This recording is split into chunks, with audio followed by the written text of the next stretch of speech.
Throwback Thursday, and do we have a Throwback Thursday today for you? Rob Butler, member of the 1993 World Series winning Toronto Blue Jay team. Man, we deep dive that World Series. It's an awesome conversation. Buckle up. This is a good one. You are Locked On Blue Jays, your daily Toronto Blue Jays podcast. Part of the Locked On Podcast Network, your team every day. Hello, friends. Craig Ballard, Locked On Blue Jays. Locked On Blue Jays, part of the Locked On Podcast Network, your team every day. And certainly want to remind you, you can catch all the Toronto Blue Jay games on SiriusXM. I thank you if you're taking this in on YouTube. Hit that subscribe, hit that like, hit that, and leave that comment as well. If you're one of the everydayers making the Locked On Blue Jay podcast your first podcast listen every day, thank you for that. Please hit that 5-star rating as well. Let's not have any further ado here. Let's jump in. Throwback Thursday. We're deep diving the 1993 World Series with somebody who had quite a seat. My God, he played in the 1993 World Series for the Toronto Blue Jays. That's Canadian Rob Butler. Craig Ballard, Locked On Blue Jays. Absolutely thrilled to be joined by somebody who was very locked on Blue Jays in his playing career, a two-time Toronto Blue Jay, including a World Series champion. Also now a new gig in with the Toronto Maple Leafs of the Intercounty. We'll get into, man, we're going to jump into a lot of things Toronto Blue Jay baseball related with Rob Butler. Rob, welcome to Locked On Blue Jays. Thanks for taking some time for us today. No problem. It's great to be here, Craig. Thanks for having me. And Rob, the 93, I mean, what in your mind, is a lot of it seeming like just yesterday, or does 93 seem like 93, seem like a while ago at this point? Well, being 30 years ago now, it still feels like it was yesterday. You know, Wow. it was such a high level intensity of your life that you literally can never forget it. I don't really think. I remember when the Blue Jays won back in 1985, and I was 15 years old, Right. and that game won against Kansas City. Those memories never leave you as a fan, and especially never as a player. And Rob, still a little early, still a little too soon for me to talk 85, because, of course, as you'll remember as a fan at that time, that was the first season where Major League Baseball went from best of 5 in the ALCS to best of 7. And, of course, the Blue Jays went up 3-1, right, Rob? In any other season in baseball history, the 85 Blue Jays would have been in the World Series. But for fans like us, that is not the way it played out. That is not the way it worked out. Okay. But yeah, absolutely. On Throwback Thursday, Rob, I'm so excited to deep dive that 93 World Series. You were on the Toronto Blue Jay team. You played a role in that World Series as well. Such a phenomenal World Series. I know the headline grabber is so obvious. The touch 'em all, Joe. You'll never hit a bigger home run in your life. That's all obvious. Yes, that's how it ended. Games 1, 2, 3, 4, and 5. Holy cow, Rob! It was drama left, right, and center. You guys, the Toronto Blue Jays, you come out swinging. You take game 1. Now the Phillies. Remember, the format is 2, then 3. Someone hosts game 1 and 2, then the middle team or the other team hosts game 3, 4, and 5, and then back to the original team for game 6 and 7. So game 1, Toronto takes care of business. Game 2, on the surface, Rob, it's a 6-4 final for the Phillies. So they take home field back, and on the surface, you might think, okay, hard-fought game. Okay, oh boy, this is a bit of a battle this series. Okay, but really, Rob, you'll remember, by the time Jim Eisenreich hits that 3-run home run off of Dave Stewart in the 3rd inning, it's 5-0 Phillies. Like that was a punch in the mouth from the Phillies in that game too. What do you remember about that game? What do you remember about the trip going from Toronto to Philadelphia? Because as much as Philly punched Toronto in the nose or in the mouth in game 2, the Blue Jays punched Philly right in the face to open up game 3, to open up Philly's home aspect of things here. What do you remember about that series being 1-1 and going to Philadelphia? Well, you know, we knew that the Phillies were a good team. I mean, they beat the Braves to get to the World Series, and they had some unbelievably amazing players. And you know, they were a really tight team. You know, they had fun together. They were guys that were going to war together, and they were working on overcoming a lot. You know, they were never favored to even get to the World Series. So it wasn't like they really actually came out of nowhere because their players were so good and so competitive. So going in, you know, luckily for me and being a Toronto Blue Jay with the guys I played with, these guys were ultimate competitors as well. And they knew going in that it wasn't going to be a 4 straight series. You know, guys like Lenny Dykstra, Schilling, and Darren Dalton, and the leaders they had on their team, they were going to be tough. And, you know, our starting pitching, I mean, they had a couple games there where they really lit us up. I mean, they were a tough team to beat. You know, a few of the games we had to come from behind. So, I mean, we knew going in it was going to be a hard-fought series, and we knew going to Philadelphia was going to be tough. I mean, we had never played at Philadelphia before, but we heard all the rumors that it was crazy town, not an easy place to play. And I remember, going in, we're down, we're even in the series, but the guys never lost confidence. You know what I mean? We had a great staff. We had Pat Hinken going in Game 3, and he was becoming a rising star. And I remember that it was rainy and kind of crappy in Philadelphia when we went there. And when we were on the bus ride from the airplane going to the hotel, our hotel changed. We were no longer staying downtown Philadelphia. We were going to a little town not far, like kind of off the turnpike there. It was like a good 45-hour drive to the park from where we were suddenly staying. A hotel that basically had just a little restaurant and a river beside it and really nothing else. So it was kind of like the guys were having a laugh because we felt like it was actually done on purpose. Like how the World Series teams' rooms get canceled and we're now at a different hotel. So it was, the gloves were off at that point. The guys were fired up. And then, of course, there was all these stupid things in the paper in Philadelphia about the Blue Jays were partying and Joe Carter and, Rob Butler was out, late at night and whatever. And I was like, nah, that's not happening. Wow. Our guys were pretty straight and, they lived the professional life and, overcame all of that stuff that was happening to us mentally. So already, I mean, right out the gate with an absolute banger answer, Rob. See, this is why I love having these conversations. I'm totally fascinated by the World Series. That's insight right there. How would I ever have known that? And immediately, as soon as it came out of your mouth, Rob, I said, hey, nefarious? Is something up here? So, and you didn't exactly paint it as an accident, right? You're saying, hey, something might have been up here. That's interesting. That's very interesting. And you mentioned, Craig, a few times we had to come back in these games. Well, let's get into Game 4. One of the best baseball games I've ever seen in my life. The Blue Jays up early, Phillies right back, Jays again. By the time the top of the third inning ends, Rob, it's 7-6 Blue Jays. By the way, and by the way, how did it become 7-6 Blue Jays? It's 6-5 Philly in the top of the third. Rob Butler on base, so is Ricky Henderson, and Devon White doubles to score Ricky to tie it at 6, to score Rob Butler to take that 7-6 lead. So I want to get into how crazy that game is going forward. But Rob, let's start there. That's a World Series run scored for Canadian Rob Butler playing for his hometown team. And I'm not huge on those how did that feel type questions, but something as epic as that, Rob, how did that feel? What do you remember about that? Well, I remember everything about it, actually. Sure. I was a Blue Jay diehard as a kid. I mean, I missed school to watch the Blue Jays play spring training games. Nice. Made sure I got good marks so I could get away with it. Nice.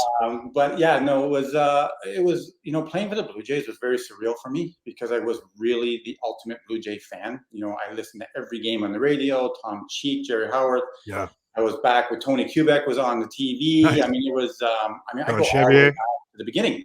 So anyways, when I got a chance to play on the team, which was also surprising and shocking for me because when you're in it, you're not really, when you're in the zone and you're like kind of living baseball in the minor leagues day to day, you're not really, you want to get to the major leagues, it's your dream, but you never really expect it to happen because you're always told it's so rare and it's 1%. You're in A-ball, it's a 1%. So you're just like, I'm not going to worry about if I don't make it. I'm here, I'm playing pro ball, good. Anyways.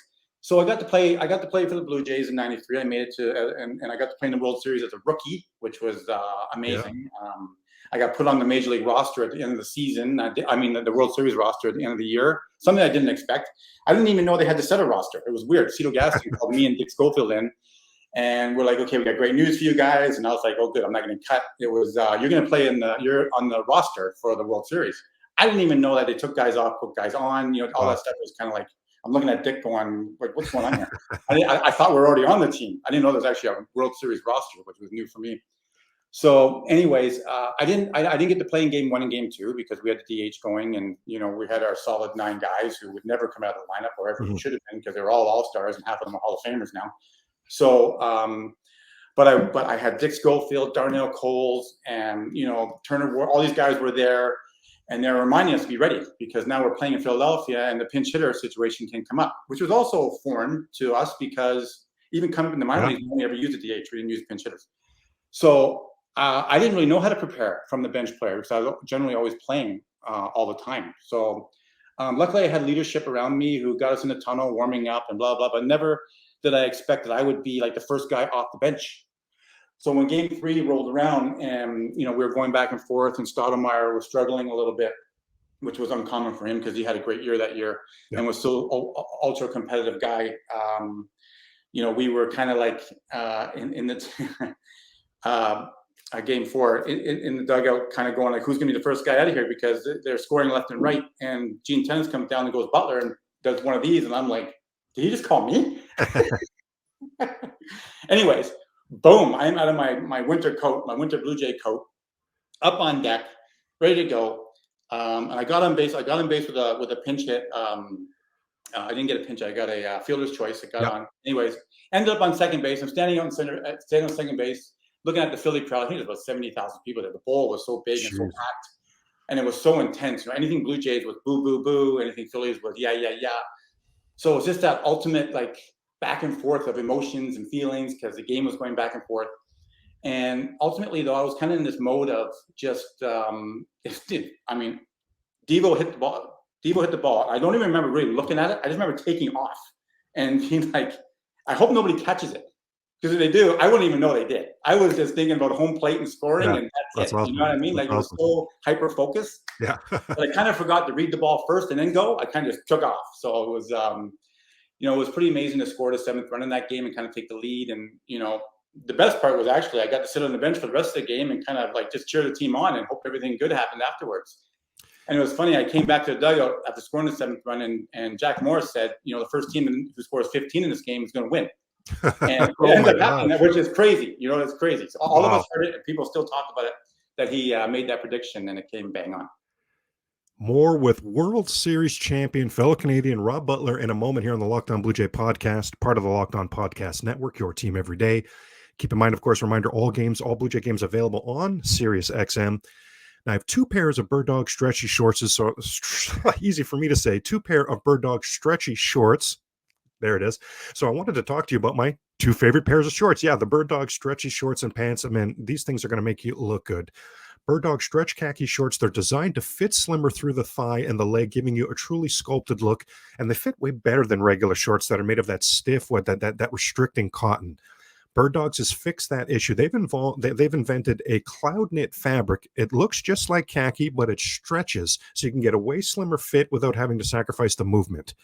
Bird Dogs use anti-stink sweat wicking fabric. It keeps you cool and dry all day long. Go to birddogs.com/LockedOnMLB and enter the code LockedOnMLB for a free Yeti-style tumbler with your order.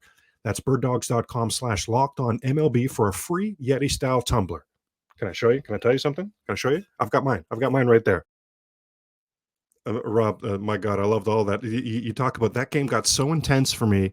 I don't remember how old I was at that point, but that game got so intense for me, I couldn't even watch it. You talk about Tom Cheek and Jerry Howarth. I walked around my complex listening on the radio to Tom Cheek and Jerry Howarth. So, which actually works out to be pretty cool, Rob, because some of those memories now of those big hits that went on as the crazy game went further is the voice of Tom Cheek, is the voice of Jerry Howarth, which if you grew up listening to these guys is awesome.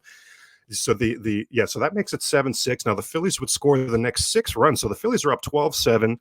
What was it? The 6th inning, Jace would score a pair. Now, Rob, I remember this clearly. I remember the Jace scored a pair, and it was 12-9, and second and third 2 out for Pat Borders, and he almost ties the game. He hits it deep, but ultimately is out.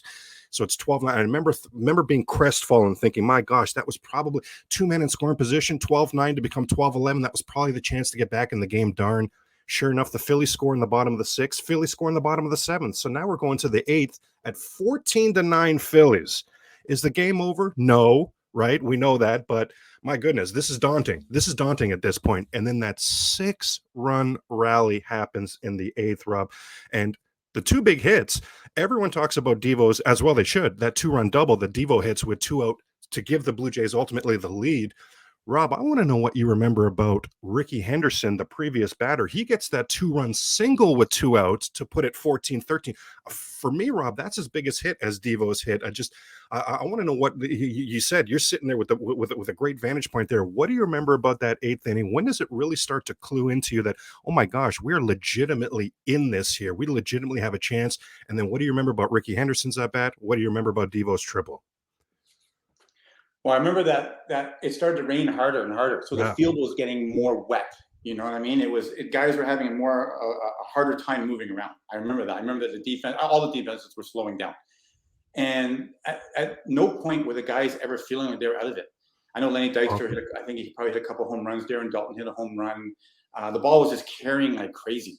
And so the guys never felt like at any time that they were in any kind of trouble, which was so interesting to watch. Wow. At no time were we on the bench kind of like sullen or worried or anything like that. You know, they were all pumping each other up. We can put a big inning here together.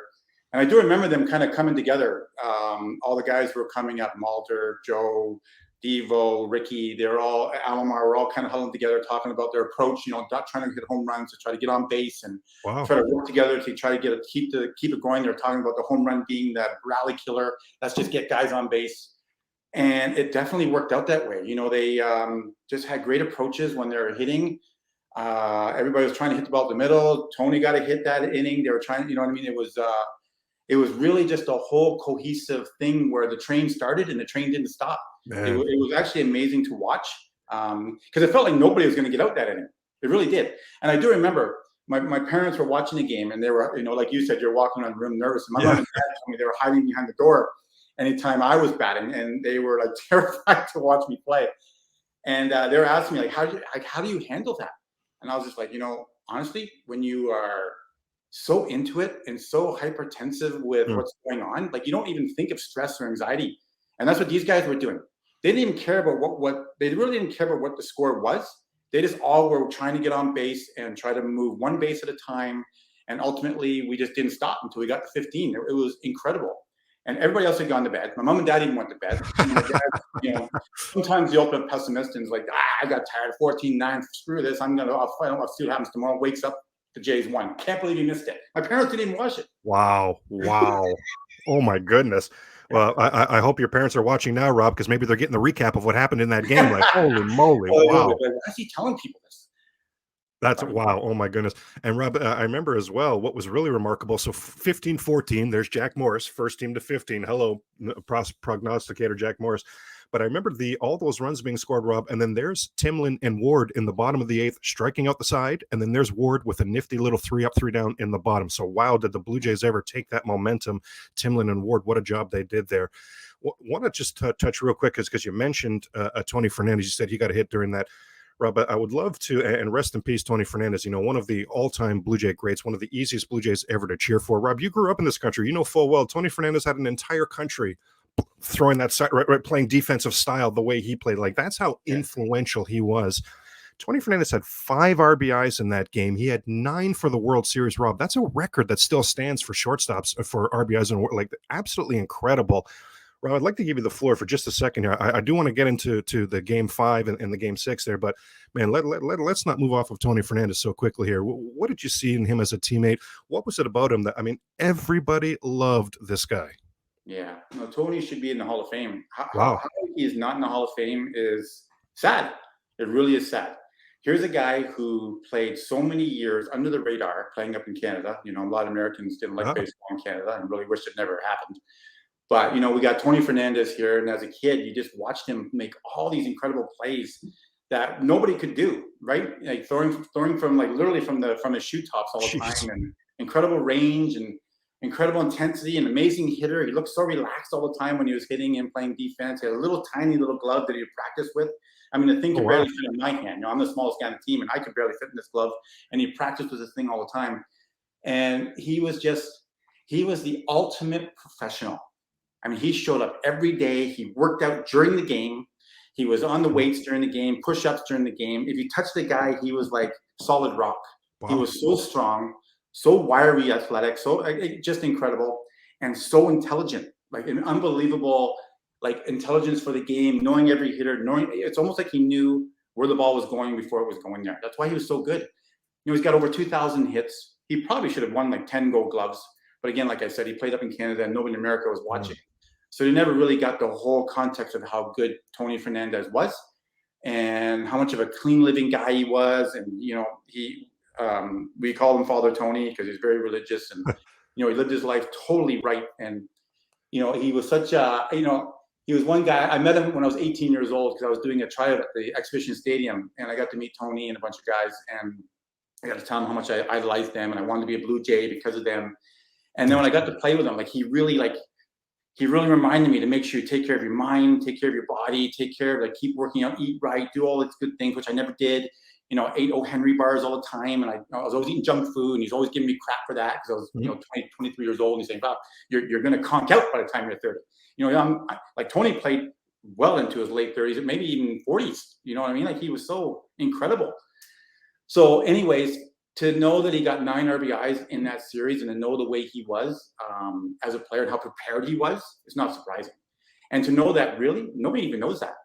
I bet you nobody even knows that. I bet you not one American would say who has the most RBIs as a shortstop in the World Series. They'd be like Cal Ripken. I don't know.